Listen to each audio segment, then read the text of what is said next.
ఈ వీడియో మీకు నచ్చినట్లయితే లైక్ చేయండి, షేర్ చేయండి, మా ఛానల్ని సబ్స్క్రైబ్ చేయండి. నేనైతే నెక్స్ట్ రావాలని కోరుకుంటున్నాను. పెన్షన్ ఇవ్వటం ఏంటండి? ఇంక బోర్డు మీద వస్తున్నారు, లేని వాళ్ళు బోర్డు మీద వస్తున్నారు. పెన్షన్ ఎంత అయిపోతుంది, బతికిపోతున్నారా? మీ పేరేంటండి? నా పేరు రాంబాబు. ఈ 4 ఏళ్ల ప్రభుత్వ పరిపాలన ఎలా ఉన్నది? తలకాయ నొప్పిగా ఉంది. తలకాయ నొప్పి. ఆ స్వార్థం వాళ్ళు తింటమే కానీ మనకు దాకా ఏమీ రాదు. 10 రూపాయలు పంచిపెట్టి 1000 రూపాయలు వాళ్ళు తింటారు, కోట్లు. అందుకని పరిపాలన తలకాయ నొప్పిగా ఉంది. మరి అవినీతి ఎక్కడైనా ఉంటుంది అంటున్నారు కదా. అవినీతి ఉంటే అంత కట్టుకోలా. 2 ఎకరాల పొలం కూడా 5 లక్షల కోట్లు అయ్యాడంట. అలా తినేస్తుంటే ఉంటాయి ఇక్కడ.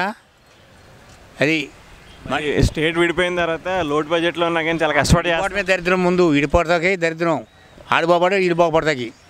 ఇడిపోతేనే తెలియకుండా ఉండేది మనకి. ఇడిపోయినాక మొత్తం తెలిసి వస్తుంది ఎవడెంత ఎంత ఏంటి అనేది. అసలు రాజకీయాలకు వచ్చామంటే తినడానికే కానీ మనం బాగు చేద్దామని కాదు. ఉడిదే ఇది 10 రూపాయలు చేసి 1,00,000 రూపాయలు దొబ్బుతున్నారు. అట్టా తయారైపోయింది రాజకీయాలు అంటే అంతే బాబాయ్. ఇంకా మొత్తం అంతా వాళ్ళు తినేదేమో మనకు పెట్టేదేమో 10 రూపాయలు చూపిస్తారు. మన ఇంట్లో ఎవరికో 10, మనకు కూడా కాదు. ఎవరికో 10 రూపాయలు, ఎవరికో మనకు కూడా రాదు. మనకు 5 పైసలు అది పుట్టినాక ఇక 10 రూపాయలు వాళ్ళకి కష్టం మిగలాలి. అట్టా 10 రూపాయలు ఇచ్చి 1000 రూపాయలు 1,00,000 రూపాయలు రాసుకుంటారు. ఊరినే రాసుకుంటూ మిగలటమే దుర్మార్గం తింటున్నారు ఈ నాయకులు. మరి ఏమైపోద్దో ఈ దేశం. మరి ఎప్పుడన్నా డెవలప్మెంట్ ఏమైనా జరిగిందా అసలు 4 సంవత్సరాల్లో? చెప్పుకుంటున్నారు జరిగిపోయిందని. ఎవరు జరిగిందో నాకు కనపడతలా. జరిగినోడు నాకు ఇది వచ్చింది, ఇది కట్టానని నాకు ఎవడ చెప్పట్లా. ఎవరికాడికి జరిగిపోయింది అంటున్నారు అంతే. అంటే ఈ గవర్నమెంట్ వచ్చిన పెన్షన్లు ఇవ్వడం కానీ, ఇల్లులు కట్టడం కానీ. పెన్షన్ ఇవ్వడం ఏంటండి? ఇంక బోర్డు మీద వస్తున్నారు, లేనివాడు బోర్డు మీద వస్తున్నారు. పెన్షన్ ఎంత అయిపోతుంది, బతికిపోతున్నారా? అసలు ఆ పెన్షన్ ఎన్నాళ్ళు వస్తుంది? ఒక మనిషికి 10 రోజులు రావు. ఏదో ఇస్తున్నాం అంటారు. వీళ్ళకైతే లక్షలు కావాలి, ఏసీ కార్లు కావాలి, అన్నీ కావాలి. వీళ్ళకి కనీసం స్కూల్ కూడా టయానికి ఎవరు లేదు. ఇది పరిస్థితి. మరి జగన్ మీద అభిప్రాయం ఏంటి? పాదయాత్ర చేస్తున్నారు కదా, నెక్స్ట్ టైం వచ్చే ఛాన్స్ ఏమైనా ఉన్నదా? చెప్పుకోకూడదు కానీ ఎటు ఎలా వేయాలని మన మనసులో ముందు నిర్ణయించుకోసి కూర్చున్నాం. మేము చెప్పకూడదు కానీ మాకు తెలుసు, నిర్ణయించుకున్నాం ఎప్పుడు ఎలా ఎవరికి వేయాలనేది. అంటే జగన్కి వేయాలని మీరు ఫిక్స్ అయ్యారు అయితే? ఇవన్నీ ఎందుకు మెండ.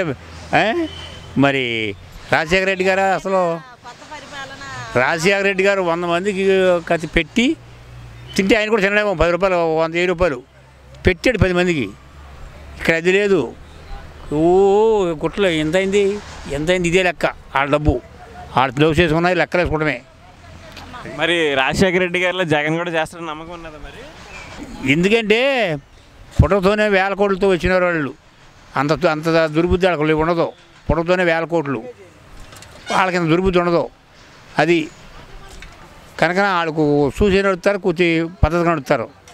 అది మరి పవన్ కళ్యాణ్ వచ్చారు కదా, మరి ఈ పుట్టోడిది ఏదో అవన్నీ కుర్రోళ్ళు ఏదో ఐర్రి. అంతేగాని ఆయన పాపం ఏం చేస్తాడు, ఆయన ఏంటి అదేదని కుర్రోళ్ళు ఎరులు పడి అంటారు. ఆయనకు పరిపాలించడం అంటే చాలా కష్టమే. అదే ప్రభుత్వంలో ఉండి 3 సంవత్సరాలు ఉండి నేను ప్రభుత్వ సమస్యలు ఏమన్నా ప్రజా సమస్యలు ఎత్తి చూపించాను అంటారు. అసలు ఎత్తి చూపితే చంద్రబాబు చేశాడేంటి? ఇంటి ఒక తెల్ల ఎందుకు కట్టాడు? ఊరిని నేను అడుగుతుమారకే ఏం కట్టాడు? ఉద్దానం సమస్య కానీ ఇలాంటి సమస్య. అసలు ఆయన మాట ఏమన్నాడు? ఊరిని అంటమే కానీ దానికాడ గోలు ఎత్తాడు. ఏది దాని గోల ఏమన్నాడా? ఆ రైతులు పడి ఏడిచారు విన్నాడా? చంద్రబాబు ఎవరి మాట అన్నాడు? ఆయన మాటే. అది పవన్ కళ్యాణ్కి ఏమైనా అవకాశం ఉందా మరి? ఏమో అది పెద్దల మన దాకా రాలే, అసలు రాదు. అది మరి ఇప్పుడు ఒకటి అంటున్నారు, పవన్ కళ్యాణ్ 2014లో టీడీపీకి సపోర్ట్ చేశాడు కూడా అధికారంలోకి వచ్చింది. ఇప్పుడు బయటకు వచ్చాడు కాబట్టి ప్రభుత్వ వ్యతిరేక చీలిపోయి. వ్యక్తిగతంగా పవన్ కళ్యాణ్ మంచోడే కాదంటలా. ఈ ఇంత ఇలాంటి రాజకీయంలోకి వచ్చి ఆయన లాక్కోతారని నమ్మకం లేదు. అది ఆయన వ్యక్తిగత మంచోడే. అసలు ఆయన ఈ రాజకీయాన్ని ఇంత పాతుకుపోయి ఇట్లా 1000 కోట్లతో పాతుకుపోయి డబ్బుతో కొని అది కొని ఇది కొని ఆయన ఆయన రానిస్తారా అని అనుమానం. అది జగన్ ఏమో సింగిల్గా పోటీ చేస్తా అంటున్నాడు. మళ్ళీ చంద్రబాబు ఏమో మరి పవన్ కళ్యాణ్ని కలుస్తాడు. జగన్ పోటీ చేశాడంటే ఆ రాజశేఖర రెడ్డి గారి కాడి నుంచి ఆయనకు అనుభవం ఉంది. జగన్ అసలు న్యాయంగా ఇంత అడ్డగోలు ఉండదు. అది పరిస్థితి. అదే లాస్ట్కి ఫైనల్గా 2019లో జగన్ సీఎం అవుతాడని అనుకుంటున్నాం. అవుతాడనే ఈసారి గ్యారెంటీ అవుతాడని. అయితే మీ సమస్యలు తీరతాయని కొంచెం సరే ముందు మనం సమస్యలు తీరమని కొంతమంది అయినా తీరుతాయి. చప్పగా శాలలోను రోడ్ల మీద ఇల్లు వేసుకున్నారు చూడు, అలాంటి వాళ్ళు కొంతమంది అన్నా తీరతాయి కదా. అది ఎలా ఉన్నది 4 ఏళ్ళ ప్రభుత్వ పరిపాలన ఎలా ఉన్నది? అంతా అంటే యావరేజ్. అంటే ఎంత అనుభవం ఉన్నది అని చెప్పి ఎన్నుకున్నాం కదా మరి. నాకు అంతగా రాజకీయం తెలియదు. నేనైతే నెక్స్ట్ పవన్ కళ్యాణ్ గారు రావాలని కోరుకుంటున్నాను. అది పర్టికులర్గా పవన్ కళ్యాణ్ గారు ఎందుకని? సినిమా పరంగా అయితే ఫ్యాన్స్ మేము. రాజకీయాల్లో కొంచెం ఆయన సినిమాలు బట్టి చూసి అనుకుంటున్న విషయం అది అంతే. అంటే ఇక్కడ రెండు అంటున్నారు. ఒకళ్ళు ఏంటంటే సినిమా ప్రపంచం వేరు, రాజకీయ ప్రపంచం వేరు, రెండు కొంచెం మేనేజ్ చేయడం అంటే సినిమాలో అయితే హీరో అయిపోవచ్చు, కానీ ఇక్కడ పాలిటిక్స్ కష్టంగా ఉంటుంది అంటున్నారు కదా. మరి పాలిటిక్స్ కష్టం అంటే చంద్రబాబు నాయుడు గారు రాకూడదు, అలా అని వైసీపీ జగన్ గారు కూడా రాకూడదు. కష్టం అనుకుంటే కష్టం అనుకోకూడదు ఎప్పుడు ఏది. అంటే రాణించడం కష్టం కదా. చిరంజీవి గారు లాంటి వాళ్ళే నడపలేక పార్టీని కలిపేశారు అంటున్నారు. మరి లేదు, పవన్ కళ్యాణ్ మాత్రం కలపడండి. అది ఒకటి కంపల్సరీ. పవన్ కళ్యాణ్ మాత్రం కలపడం పార్టీలో, ఏ పార్టీలోనూ కలపవు. పవన్ కళ్యాణ్ గారి మీద అది మా నమ్మకం. అది అంటే చిరంజీవి గారికి కలిపినట్టు పవన్ కళ్యాణ్ కలపరు అయితే పార్టీ కలపరని మేము అనుకుంటున్నాం. మా ప్రజలకు మంచి జరుగుద్దని మేము అనుకుంటున్నాం. ఇప్పుడున్న ప్రజెంట్ మీద ఇంకా బెటర్గా వెళ్తారని మేము అనుకోవడం. అంటే ఇచ్చిన హామీలన్నీ నెరవేర్చగలరు అంటారా? మరి నెరవేరుస్తారండి ఆయన. అంటే వచ్చే పార్టీని బట్టి మనం ఏదన్నా అనుకునేది మేము వస్తారని అనుకుంటున్నాం. ఆయన వస్తే జరుగుతాయని మేము అనుకుంటాం. లేదు వేరే పార్టీ ఏదన్నా వస్తే మనం ఏం మాట్లాడలేము కదా. ఇప్పుడు 2014లో పవన్ సపోర్ట్తో టీడీపీ గెలిచింది. 3 సంవత్సరాలు ఉండి బయటకు వచ్చేసారు. నెక్స్ట్ ఎలక్షన్స్కి ఎవరికి ఎఫెక్ట్ ఉండబోతుంది ఏమైనా ఐడియా ఉన్నదా? మేము అనుకుంటాం అంటే వైసీపీకి ఛాన్స్ ఉంది, కానీ మా కళ్యాణ్ బాబు గారికి కూడా ఉండదని అనుకుంటున్నాము. అయితే పార్టీని మాత్రం వేరే దాంట్లో కలపరు. అది జనసేన పార్టీ 170 స్థానాలను పోటీ చేస్తాం, ఎవరితో పొత్తులు లేకుండా వెళ్తాం అన్నారు. పోటీ చేస్తారంటారు నిజంగానే, లేకపోతే ఎవరితో ఆ టైంకి కలిసిపోతారా? పోటీ చేస్తారు. ఇంకొకటి ఉన్నది, కన్ఫ్యూజన్ ఉన్నది కొంచెం. ఒకసారి సీఎం వద్దంటారు, ఒకసారి సీఎం అవ్వాలంటారు. ఏంటి నిజంగా ప్రశ్నించాడు, ప్రజల సమస్యలు తీర్చడానికి వచ్చారా లేకపోతే సీఎం కావాలని వచ్చాడు? ఇంతకీ పదవి కోరుకోవట్లేదండి ఆయన. పదవి కోరుకోవట్లేదు. ప్రజల సమస్యలు అందరికీ చూపించి చేద్దామని అనుకుంటున్నారు ఆయన. అది పదవి కావాలనుకుంటే 2014లోనే చేయొచ్చు కదా, ఇప్పుడు దాకా ఎందుకు? అది పదవి కాదు కావాల్సింది ఆయనకి, ప్రజల సమస్యలు. అది 2019లో పవన్ కళ్యాణ్ సీఎంగా చూడాలనుకుంటున్నారు. అవునండి, పవన్ కళ్యాణ్ గారిని సీఎంగా చూడాలనుకుంటున్నాను. అంటే సీఎం కాదు, పదవి లేకపోయినా మాకు ఆయన ముందుకు వచ్చి ప్రజల సమస్యలు తెలుసుకొని పరిష్కరించడం కావాలి మాకు. అది మీకు ఏమన్నా ఇక్కడ లోకల్గా ఏమైనా ఎఫెక్ట్ ఉంటుందా మరి పవన్ కళ్యాణ్ వల్ల? ఎఫెక్ట్స్ ఏం లేవండి. అంటే ఇక్కడ రాజకీయ పార్టీలు కానీ ఏమన్నా వైసీపీ కానీ టీడీపీ కానీ ఏమైనా ఎఫెక్ట్ ఉండబోద్ది అంటారా జనసేన పార్టీ వల్ల? జనసేన పార్టీ వల్ల అంటే అంతగా లోకల్ వరకు మనకు తెలియదు. ఎందుకంటే ప్రజెంట్ ఉన్న సిచ్యువేషన్ వరకు పవన్ కళ్యాణ్ గారు అంటే చాలామంది ఉన్నారు. లోకల్ క్రేజ్ బాగా ఉంది. మిగతా పార్టీలు అంటే చెప్పలే. నెంబర్ 1 జగన్.